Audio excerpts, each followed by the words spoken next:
நாட்டின் வான் எல்லைக்குள் நுழையும் ஆளில்லா விமானம், ராக்கெட்டுகள், ஏவுகணைகள் போன்றவற்றை சத்தமின்றி நடு வானிலேயே இடமறித்து அழிக்கக்கூடிய 16 ஆன்டி ட்ரோன் அமைப்புகள் விரைவில் சேர்க்கப்பட உள்ளன.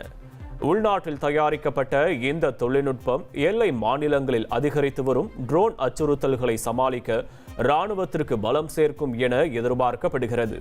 இவை 2 கிலோமீட்டர் தொலைவில் உள்ள எதிரி ட்ரோன்களை லேசர் மூலம் வீழ்த்தக்கூடியவை.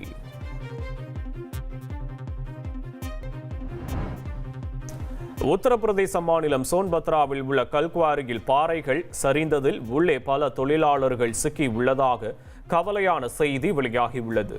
சனிக்கிழமை நடந்த இந்த விபத்தில் ஞாயிறன்று ஒருவரது சடலம் மட்டுமே மீட்கப்பட்டுள்ள நிலையில் உள்ளே இன்னும் எத்தனை தொழிலாளர்கள் சிக்கி உள்ளனர் என்பதை உறுதி செய்ய முடியாத நிலையில் தொடர்ந்து மீட்பு பணியானது நடைபெற்று வருகிறது. குறைந்தது 12 தொழிலாளர்கள் இந்த கல்குவாரிக்குள் சிக்கியிருக்கக்கூடும் என்ற தகவல் வெளியாகியுள்ளது.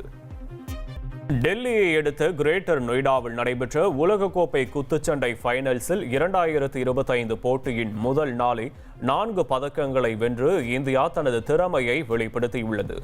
48 கிலோ பிரிவில் மீனாட்சி ஹூடா, 54 கிலோ பிரிவில் பிரீத்தி பவர், 80 கிலோ பிரிவில் அங்குஷ் பங்கால், 90 கிலோ பிரிவில் நரேந்தர் பெர்வால் ஆகியோர் வெற்றி பெற்று தங்கள் பிரிவில் பதக்கங்களை உறுதி செய்தனர்.